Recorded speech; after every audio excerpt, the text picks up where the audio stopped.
Seoul is really the soul of South Korea. Japan gets a lot of hype these days, but in my opinion, South Korea is very underrated. 3 days is not a lot of time to cover, so I'm going to do my best to give you some of the best suggestions you should take a look at. In Seoul, you can obviously have a longer itinerary, but these are my suggestions for a 3-day itinerary. I'll cover attractions, shopping areas, as well as food options to check out. So let's get straight into the video. Don't forget to like, subscribe. Let's get to it. Okay, so first day, you're going to be checking out the Gyeongbokgung Palace.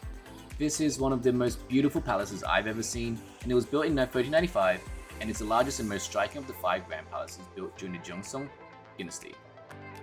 It's a super beautiful landmark, as I said, and there's a few museums around the palace as well if you want to check that out if you're a bit of a history nerd. Additionally, if you rent out a hanbok, which is a traditional dress or traditional outfit, which you can rent in a nearby store, you can actually enter the palace for free. Definitely a reason to rent one and do a bit of photo taking if you're into that stuff. Definitely check it out. After this, we're going to check out the Daewon Design Plaza, hopefully a bit of time for this.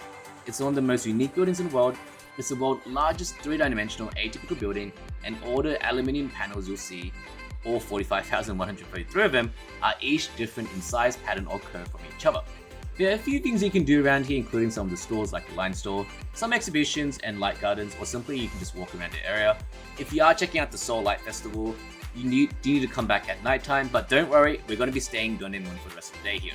So you're going to probably be a bit hungry here, so we're actually going to be checking out the Manjong meat market, where you're going to try to find some Hanwoo beef. You can obviously negotiate yourself here, or you can just go upstairs to a restaurant and buy some.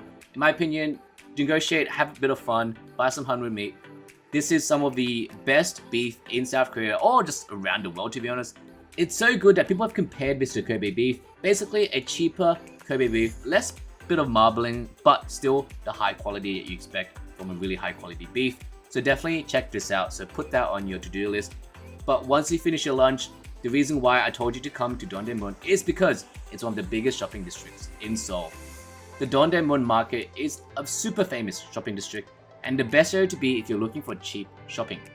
There are 26 shopping malls and over 30,000 shops, so there are plenty of places to shop from. There's also some mid-range shopping malls here if you're just interested in that as well, so you can definitely spend a whole day here if you just wanted to shop.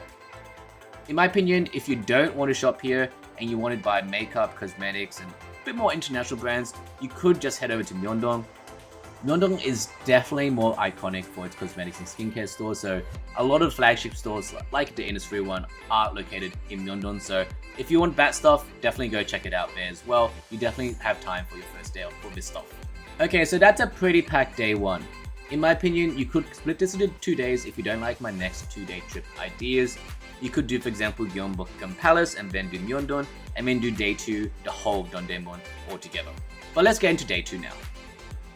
Okay, so on day 2, I highly recommend checking out Nami Island and the railway park nearby. Now, this is a day trip. You're going to be leaving in the morning, you're going to be coming back in the evening. So if you're just simply interested in shopping, eating, etc. in Seoul, go for it. But this is an itinerary video, so I'm going to give you ideas on what to do around Seoul and in Seoul. Now, to get to Nami Island, you're going to have to probably either rent a car or you're going to join a tour. I don't recommend really just organizing yourself with the train stuff. It's going to be really annoying. It's kind of out of the way. So I really highly, to be honest, recommend joining a tour. I hate tours, to be honest. But we joined a bus tour. It's really easy to book. You can go and click in all those websites, and they're pretty easy to find. And we honestly had a big blast. I think it was really fun. In my opinion, it's a really nice thing to do. Nami Island is super famous because it's a common place many Korean dramas have shot at, and there are plenty of things to do here. If possible, rent a bike and pedal around the island. It's such a fun thing to do, I heard. Unfortunately, we couldn't do it because it was winter, and basically they said we couldn't do it because health hazard. But I heard it was really fun to do it. I did bike riding in Nara, and that was super fun, so I would think this would be pretty fun as well. There's a few restaurants here if you're hungry, and a few gift shops here as well. A few things just to go around, a lot of photo taking opportunities, and there's some pretty cool wildlife as well. There's some peacocks, rabbits, and stuff you will definitely see on the island as well. Additionally, I would highly recommend visiting the railway park. It's a super fun little activity before you get onto Nami Island, and you get to see the countryside of Seoul just pedaling around. It's super fun. It's actually honestly more fun than I thought.